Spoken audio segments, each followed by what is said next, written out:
Então, começando a todo vapor aqui, essa discussão mais do que importante, porque o julgamento que pode descriminalizar o uso pessoal de maconha será retomado hoje no STF.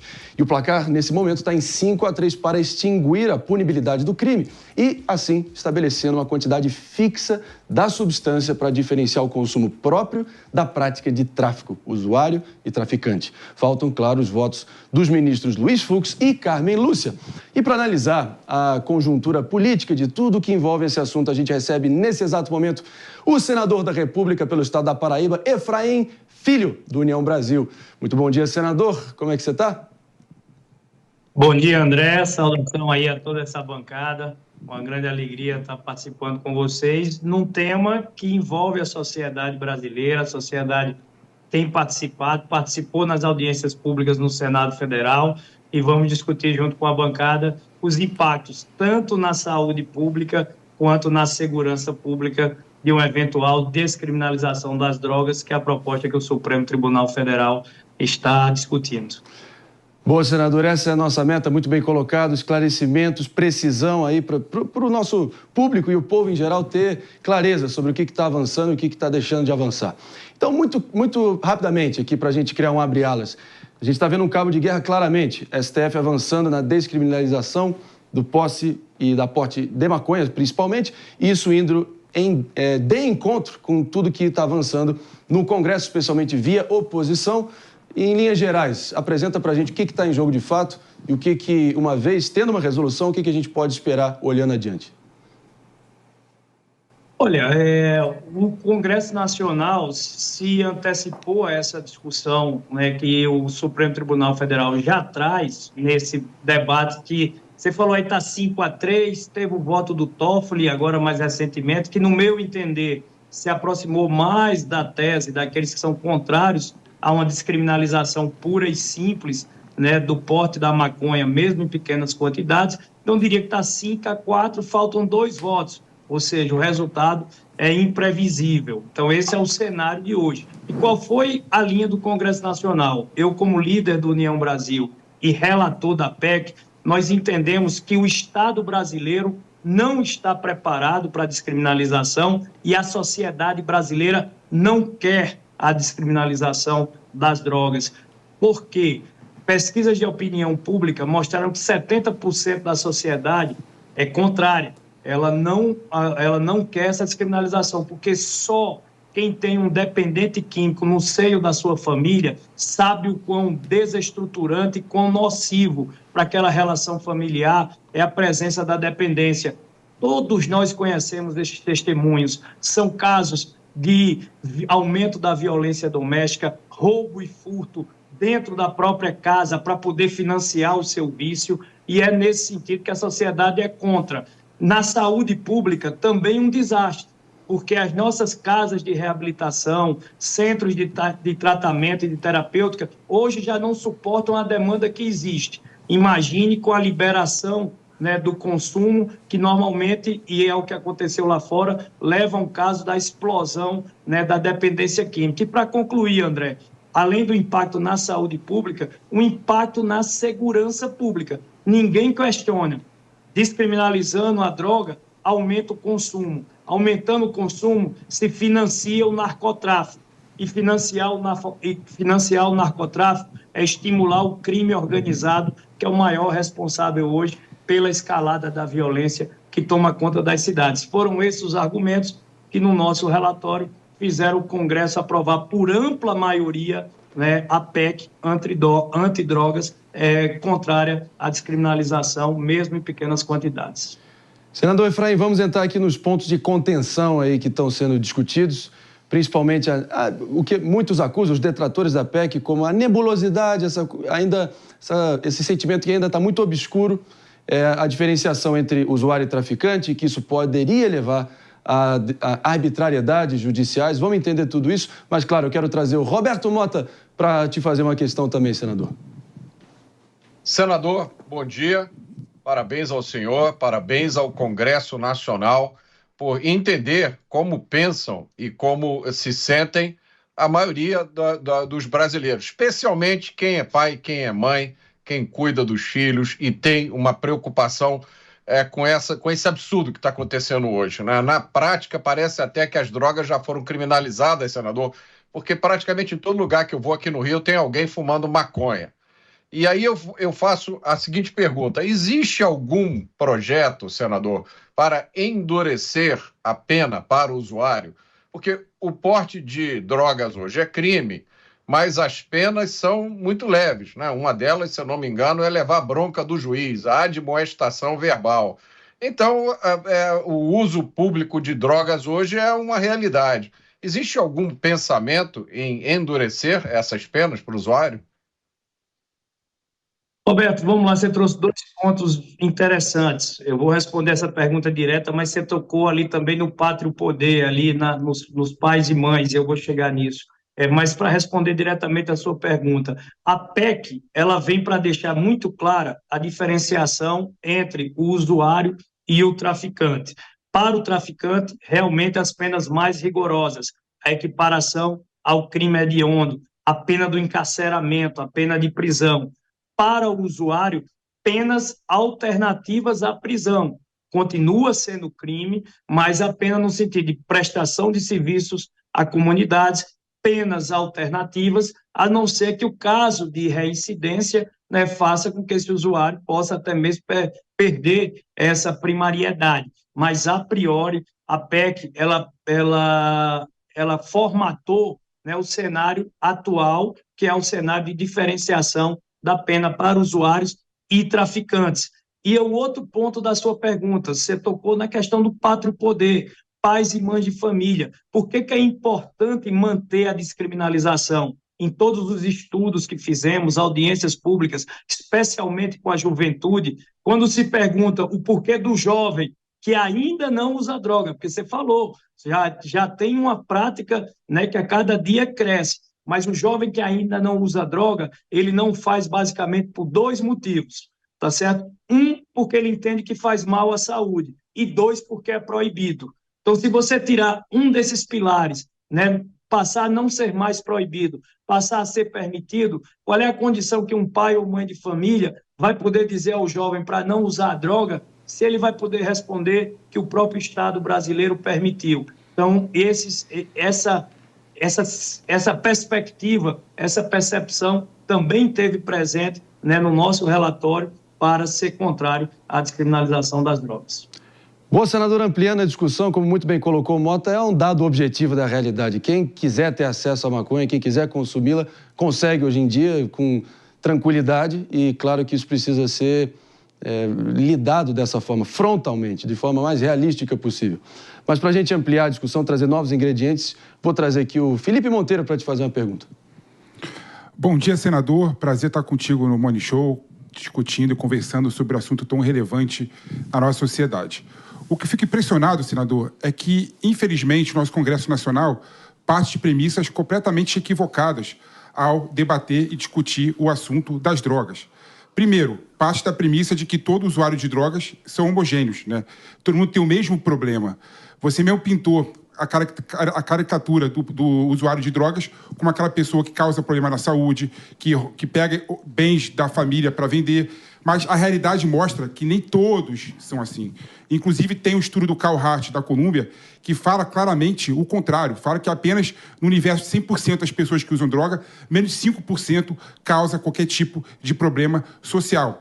Outra premissa que foi colocada pelo Mota, né? O Mota falou aqui, né, que ele anda pela Zona Sul e vê vários usuários usando a maconha, não é? Isso mostra claramente que a nossa polícia, infelizmente, a autoridade policial, prende somente o usuário e confunde com o traficante aquelas pessoas da periferia com baixa escolaridade, como diz o estudo do CNJ, né?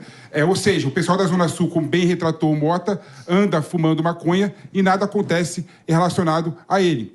E a terceira premissa, que eu acho mais importante, é que nunca se prendeu tantas pessoas pela lei antidrogas. E mesmo assim o PCC está mais forte, mesmo assim o Comando Vermelho está mais forte. Ou seja, você, por meio de uma política restritiva, não resolve o problema das drogas. Então, minha pergunta é o seguinte: quando que o Senado Federal, quando que o Congresso Nacional vai finalmente discutir de forma séria a questão das drogas e não fazer proselitismo político e nem não fazer o tal populismo penal. A nossa situação exige que a gente discuta de forma séria, com base em dados e com base em estudos científicos, a situação das drogas. E não só jogar para a sociedade que, infelizmente, não consegue fazer um debate de forma razoável.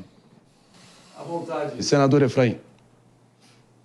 Felipe, me permita, se a política atual de restrição já não funciona como deveria, e eu concordo, liberar é que não é a solução. Descriminalizar é que não é a solução, porque nós já vimos e trouxemos a linha, né, de impactos negativos, tanto para a saúde pública quanto para a segurança pública. Na relatoria, nós procuramos os exemplos do direito comparado, o que aconteceu em países que já passaram por essa política da descriminalização. A exemplo de Portugal, de Holanda, tá certo? Agora, mais recentemente, o estado do Colorado, nos Estados Unidos, em 2020, eles fizeram a política da descriminalização. Agora, em março de 2024, eles revogaram a lei. 4 anos depois, um estado dos Estados Unidos, que tem, né, uma outra preparação, inclusive orçamentária para os casos de saúde pública, eles revogaram essa lei. E por que em Portugal, nos Estados Unidos e até mesmo na Holanda, né, que é talvez a grande vitrine, né, dessa política de descriminalização? Em Portugal, por exemplo, se identificou que com a descriminalização das drogas veio acompanhado o aumento dos casos de dependência, o que é natural, mas também dos casos de depressão e de suicídio, vinculados também à questão da droga. Nos Estados Unidos, o número de casos de violência, roubos e furtos que tinham a droga ou na motivação do crime ou no envolvimento entre aqueles que praticavam, cresceu assustadoramente, tanto que tiveram, né, a opção de revogar essa lei. Então, se para o Brasil hoje a atual política de drogas ela não consegue, né, apresentar o resultado que se espera, não é descriminalizando que nós vamos resolver. Isso significaria a declaração de falência do Estado, ou seja, eu sou incapaz de fiscalizar, eu sou incapaz de restringir, então vamos tirar essa responsabilidade do Estado, vamos jogar a responsabilidade nas costas das famílias para elas poderem dizer ao seu jovem se é bom ou não fumar. Eu acho que em nome, e aqui eu concluo, né, que foi o seu primeiro argumento, e me permita divergir, em nome, né, da liberdade que alguém tem de poder querer fumar ou não, consumir droga ou não, dizendo que o seu comportamento continua sendo um comportamento social, não é o bastante para liberar para a sociedade conviver com aqueles que farão da droga realmente um aumento, né, do fortalecimento do narcotráfico e um aumento do caso de dependência no seio das famílias brasileiras. Bom, senador, a gente ainda vai checar a informação só em relação ao atual estado da política de drogas vigendo no estado do Colorado, ali no centro-oeste americano.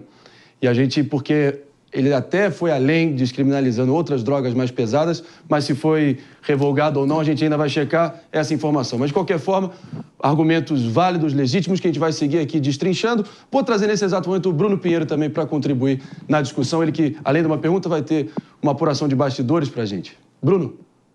Exatamente, André. Ótimo dia ao senador Efraim, a nossa audiência também, quem nos acompanha. Uma semana esvaziada aqui na capital federal. Claro que tem esse recesso, já teve ali um receio do deputado Arthur Lira em liberar os parlamentares ou não. E agora de manhã e ontem à noite eu conversava com alguns nomes e ouvi uma reclamação de que justamente numa sessão, numa semana de recesso, quando começa a diminuir esse ritmo, na verdade, o Supremo Tribunal Federal volta a colocar em discussão esse julgamento, volta a analisar um assunto que alguns parlamentares ali ligados à oposição acreditam que isso é um assunto do Congresso Nacional, que está, inclusive, na Comissão de Constituição e Justiça. Alguns acham que esse clima volta a subir uma tensão, porque eles enxergam como uma interferência, novamente, no assunto que é do Congresso Nacional e que justamente houve uma jogada ensaiada. Houve um pedido de vista na Comissão de Constituição e Justiça e justamente durante esta janela o Supremo Tribunal Federal avançou nessa discussão. hoje tem a chance, então, de acabar, uma vez por todas, essa discussão no STF. O senhor comentava sobre o julgamento, está em 5-3-1, né? É quase uma escalação de um time de futebol, porque tem uma divergência ali do ministro Dias Toffoli, na verdade, sobre este voto, e aí não está muito claro sobre o voto da ministra Carmen Lúcia. Então, existe uma reclamação e eu ouvi que o Congresso vai se articular ali na parte da Câmara dos Deputados, ainda que de forma remota, que de longe, eles vão tentar, de alguma forma, aumentar essa discussão para conseguir colocar uma velocidade e resolver também na Câmara dos Deputados. Aconteceu isso na Colômbia, também foi aprovado no Congresso, depois na Suprema Corte, depois veio e revogou. Quero fazer uma pergunta ao senhor, que foi o relator, inclusive, acompanhou toda essa discussão também, esteve com esse texto. Se o senhor acredita que se encerrar a discussão hoje no Supremo Tribunal Federal, existe alguma chance do Congresso Nacional acabar interferindo nisso, resolvendo ou alterando esse entendimento do Supremo Tribunal Federal, ou hoje coloca um ponto final nessa discussão que já dura quase 15 anos? Bruno, eu acredito sim que o Congresso Nacional tem uma ampla e sólida maioria para aprovar a PEC, independentemente do julgamento do Supremo Tribunal Federal. Até porque, como você disse, e esse é o meu entendimento, esse não é um tema para ser resolvido por tribunais. Ele é um tema que é para ser resolvido pelo Congresso, porque é o Congresso a caixa de ressonância da sociedade. Bem ou mal, gostando ou não gostando, é no Congresso onde estão aqueles que foram eleitos pela sociedade para poder representá-la em decisões dessa natureza com impacto tão forte. Lá no Supremo Tribunal Federal estão juristas que foram nomeados pelos presidentes da República. É no Congresso Nacional aonde a sociedade está representada. E a sua pergunta também me permite entrar no debate sobre aonde é que está o equívoco, aonde é que está o erro. É na lei?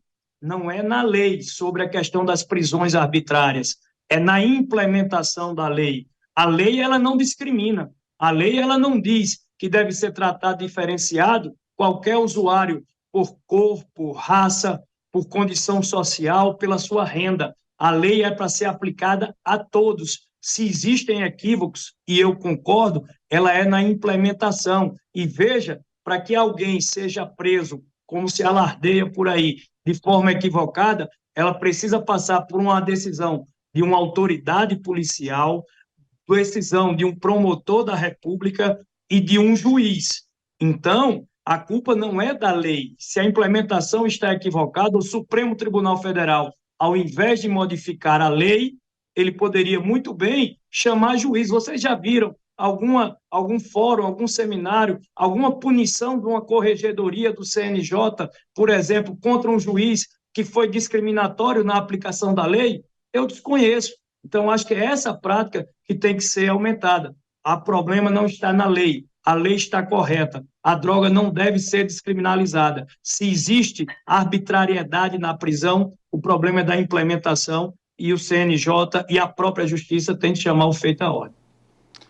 Senador, como prometido, esse programa coloca uma importância redobrada na precisão das informações e, de acordo com a nossa apuração, pelo menos a situação vigente ali no estado do Colorado, nos Estados Unidos, o acesso a recreacional, às drogas e à maconha segue legal, amplo e restrito, sem emitir nenhum juízo de valor.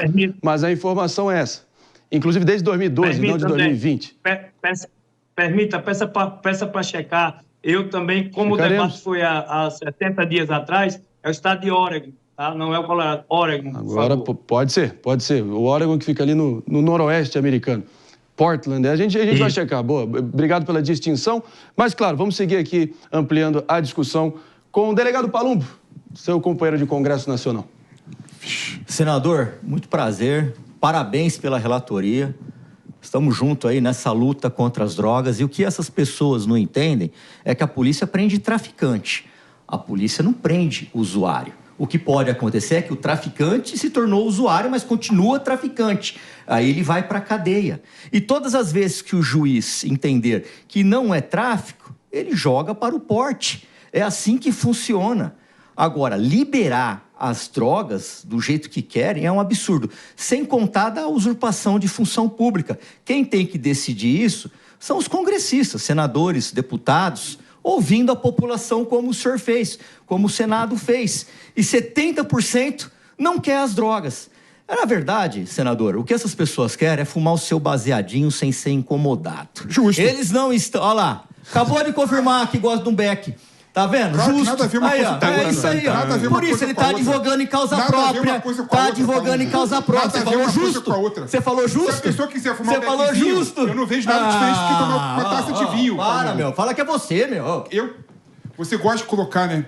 Ô, Pepe. Você Para, não vai, tem meu. argumento. A gente se conhece, meu irmão. Eu quero você usar o mesmo argumento. Eu quero você usar o mesmo argumento. Você tá advogando em causa própria. O argumento é esse. Eu quero que você use o mesmo argumento que a sociedade não quer, a lei antidrogas, para não aprovar a lei que você quer aprovar do estupro. Ah, você tá de brincadeira. 70% da população não quer também. Porque foram enganados. 70% foram enganados. É fake news. É fake news. Também. É fake Foi news. enganado também. A gente quer proteger a vida. Foi enganado também. E acabar com a sistolia fetal. É isso que a gente quer. Vocês mentem. A população é contra. Porque mentiram Usa o pra mesmo eles. argumento. Eles mentiram. Usa o mesmo. Estamos usando. Usa o mesmo argumento, Aliás, Palumbo. vamos fazer o seguinte. Usa o mesmo argumento. Ajuda a aumentar a pena do estupro. Eu tenho prédio de lei. Usa o mesmo Pede argumento. pros teus colegas do lado de Seja lá contra, ajudar. porque a população é contra. Não, você tá errado. Usa o mesmo Você argumento. tá errado, vocês mentem. Você é casuísta. Vocês fazem fake news. Você é casuísta. Vocês fazem fake Você news. usa argumento de Vocês acordo com a- mentem o tempo todo, enganam a sociedade.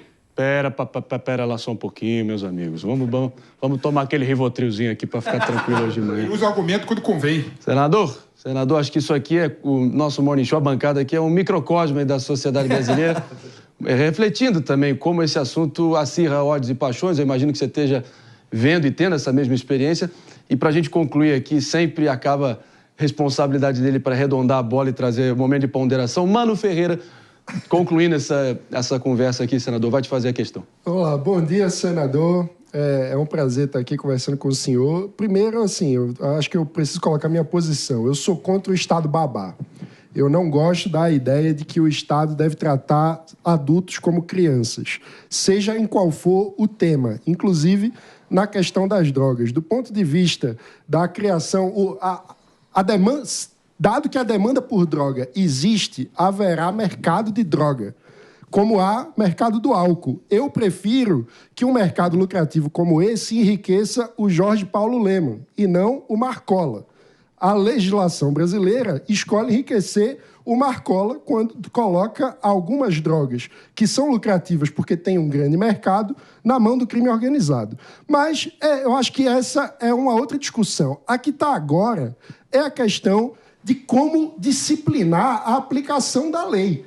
Porque, como o senhor mesmo falou, há uma diferença de tratamento entre o usuário e o traficante. E o que a gente observa, segundo relatório do CNJ e segundo uma pesquisa recente, muito séria, feita pelo INSPER, que analisou os boletins de ocorrência entre 2010 e 2020, isolando todas as variáveis, chegou à conclusão que 31 mil negros foram tratados como traficantes em contextos em que pessoas brancas foram tratadas como usuário. Ou seja, está havendo uma discriminação, uma desigualdade diante da lei.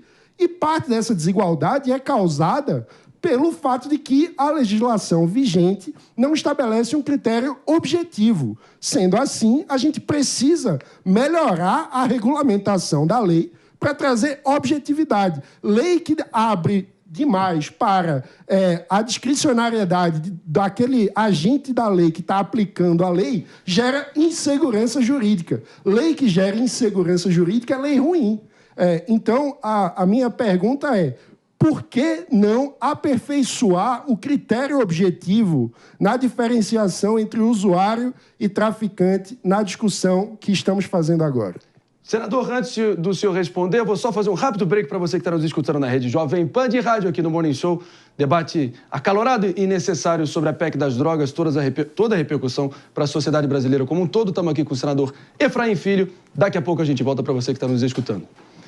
Senador, antes do senhor responder, a gente se atendo a essa pergunta do Mano, dessa questão de discricionariedade, Eu vou também convidar o David de Tarso, que está aqui na nossa bancada, especialista em segurança pública, para somar com algum dado, talvez, algum contorno extra sobre essa discussão. Ontem eu tive a curiosidade, porque uma discussão também é em torno da quantidade, né? 60 gramas, alguns dizem 30 gramas. Eu tive a curiosidade de pesar um cigarro convencional que a pessoa, que é legalizado. 1 grama. Então imagina, 60 gramas, 60 pelo menos baseados ali que dá para a pessoa enrolar. Uhum. É um traficante, né? Não dá para falar que é para consumo próprio. Bela constatação, é exatamente isso. Porque muita gente discute isso, né? Quanto que é 60 gramas? Quanto que daria? Então, proporcionalmente, Agora, 30 gramas que seja. Por que o Congresso não debate essa questão? Para tornar objetiva a diferenciação... Não dá.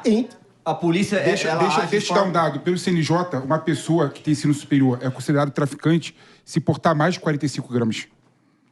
Então, 45 baseados. Então... E você acha normal isso? Não, para você ver o nível da distorção. Uma pessoa pobre, negra, da periferia, é considerada traficante se portar 29 gramas. Para com esse vitimismo. A última palavra é o relatório do CNJ. CNJ. Pessoal... Você não gosta de estudo, Palumbo? Bancada está cheia hoje e a gente tem que distribuir o tempo da melhor forma possível. Mota também, antes da gente ouvir o senador, que vai ter a palavra final, por óbvio, como nosso convidado, Mota, quer contribuir em relação a essa questão da precisão das quantidades e também da discricionariedade entre uso, da definição entre usuário e traficante?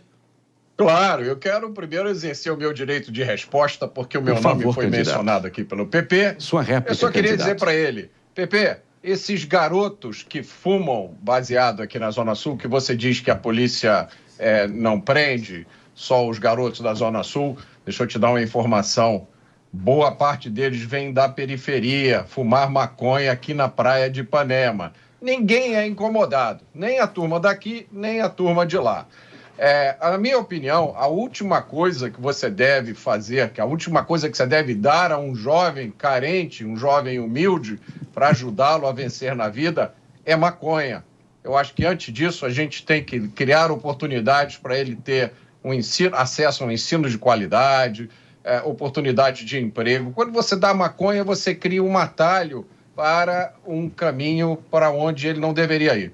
A segunda colocação que você fez é que a polícia combate o PCC e as facções e nada adianta. Isso é a narrativa da guerra perdida contra o tráfico. Deixa eu te dizer, é cada vez mais difícil para a polícia combater o tráfico. Eu vou citar aqui um caso de uma operação policial que apreendeu 700 quilos de cocaína e os traficantes foram soltos sob a argumentação de que não havia mandado judicial para entrar na residência. Só que não era residência, era um galpão.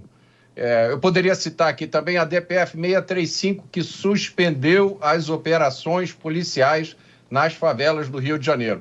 Para mim, essa história de que combate às drogas não dá resultado é falácia, porque é impossível você saber qual seria a situação se a polícia não combatesse o tráfico. Na verdade, é possível sim.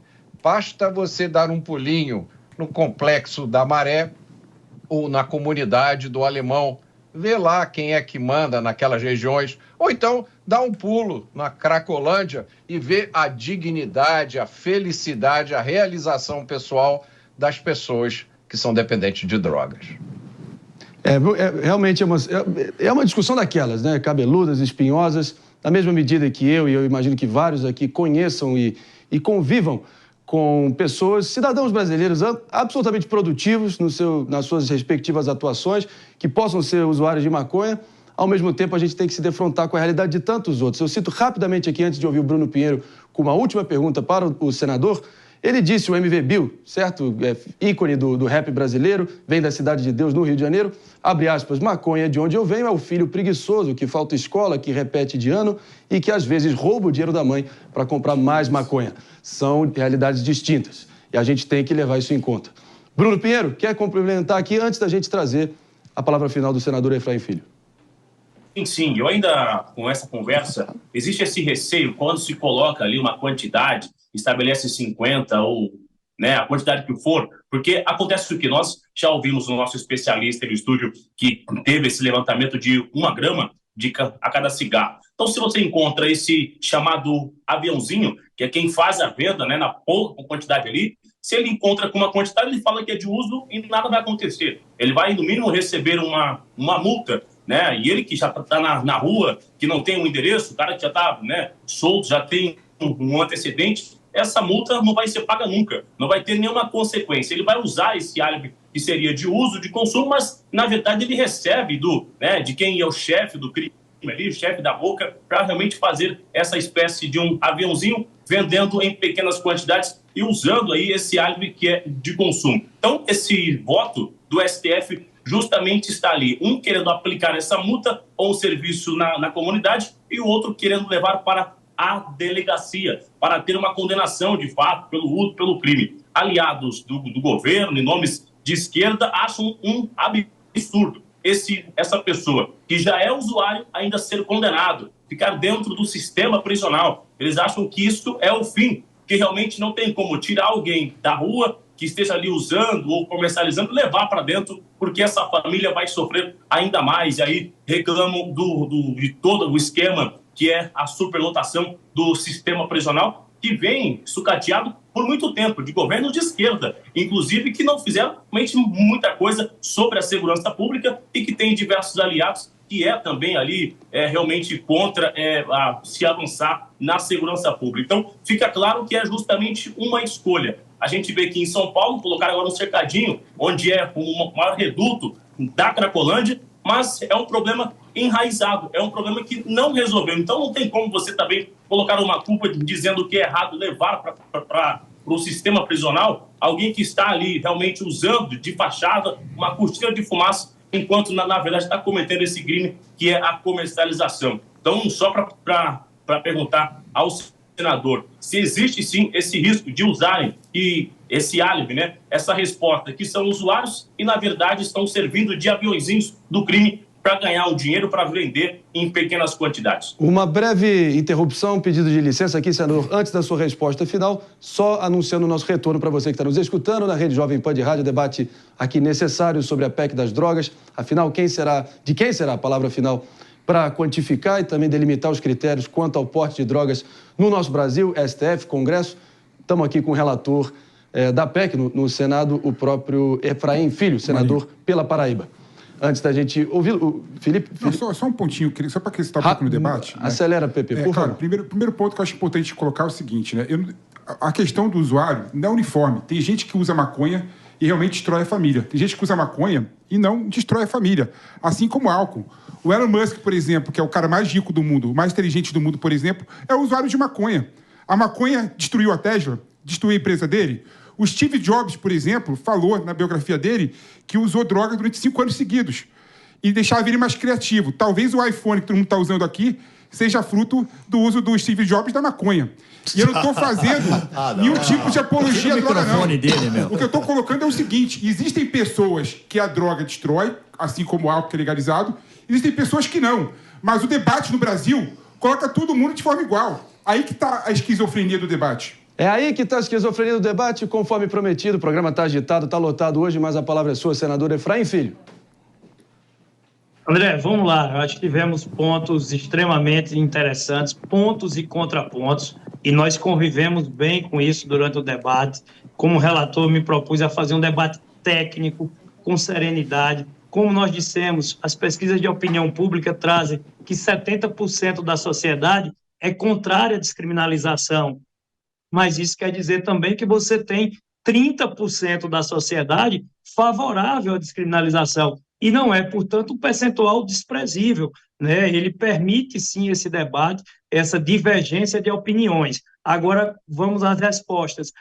Um dos pontos que foram trazidos aqui como uma narrativa falsa, se fala como se a ciência, né, tivesse ao lado da descriminalização das drogas.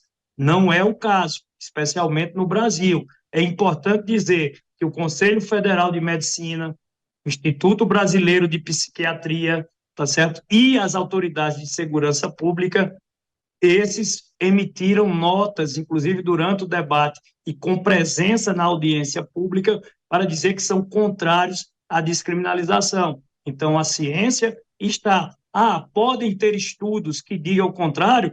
Ótimo, são bem-vindos, mas a posição oficial das entidades que nós recebemos no debate, Conselho Federal de Medicina e de Psiquiatria, foi contrária à descriminalização. Outro ponto que foi trazido pelo Bruno aí, que é interessante, a questão, e o Ferreira também, o Mano Ferreira falou sobre isso, mas o Congresso não se posiciona sobre o critério objetivo. Nós nos posicionamos, mano, e entendemos que é equivocado, não é um aperfeiçoamento da lei. Isso não foi feito lá atrás porque entende política criminal e também não é o que o Congresso defende agora, porque você colocar um cenário de 60 gramas vai, por exemplo, permitir o que já foi dito, legalização do tráfico em pequenas quantidades. Agora, nenhum traficante vai andar com mais de 60 gramas. Ele só vai ter vários aviãozinhos para dar viagens de ida e volta dentro daquilo que é legalizado e não ser importunado. Aí nem escola, nem shopping, nem em venda, porque a partir dali de 60 gramas para baixo, ele é considerado descriminalizado e usuário. Então, isso seria muito nocivo. Segundo ponto, foi levantado pelo delegado Pablo, quando ele diz, o delegado, ele diz muito forte, a polícia ela não vai poder andar com a balança, tá certo, medindo quantas gramas tem. E imagina só, a polícia aborda um traficante. Se o traficante não tiver naquela hora com 60 gramas, se ele já tiver vendido tudo que ele trouxe para vender, ele não poderá ser preso. Então, nós não consideramos aperfeiçoamento da lei, tá certo, colocar uma quantidade X de gramas, porque são as circunstâncias que saberão separar o usuário do traficante. E concluo, André, mais uma vez insistindo nesse ponto, a lei não discrimina. A lei, ela não manda ou ela não diz para tratar de forma diferenciada pela renda, pela cor, pela raça, pelo bairro da residência. Se existem equívocos, e eu concordo, é da implementação da lei, que passa por uma autoridade policial, pelo parecer de um promotor e pela decisão de um juiz. Então, não dá para a gente sacrificar a sociedade para poder permitir, né, que se possa fumar o seu baseado sem ser importunado pela polícia. É onde dois pesos estão colocados, um direito individual e uma proteção da sociedade. E eu fico ao lado do que pensa a maioria da sociedade, respeitando com maior tranquilidade a divergência e quem pensa o contrário. Por isso que nós fomos contrários à descriminalização das drogas. E concluo, não é só isso que vai resolver o problema. O Mota falou sobre isso. Não é apenas a restrição, mas liberar não resolve. Você tem que ter políticas acessórias, né, de oportunidade para os jovens, para que o caminho de ser um traficante não seja a primeira opção para esse jovem de ter uma oportunidade de emprego, de poder crescer na vida. São essas situações que a gente sabe que tem que caminhar lado ao lado a uma política ostensiva de combate às drogas. Mas não é liberando, não é descriminalizando que nós vamos resolver esse problema, que o diga às famílias que têm no seu seio a presença da dependência química. Foi um prazer participar com vocês. Morning Show da Show é um tema que diz respeito à sociedade e cada vez mais o debate traz clareza e informação. Foi um prazer participar, André. Senador Efraim Filho, muito obrigado pelos esclarecimentos, pelas posições, e a gente vai seguir adiante sempre aqui no Morning Show, estimulando esse tipo de discussão tão relevante e decisiva para a sociedade brasileira como um todo. Obrigado. Eu que agradeço. Um abraço a todos.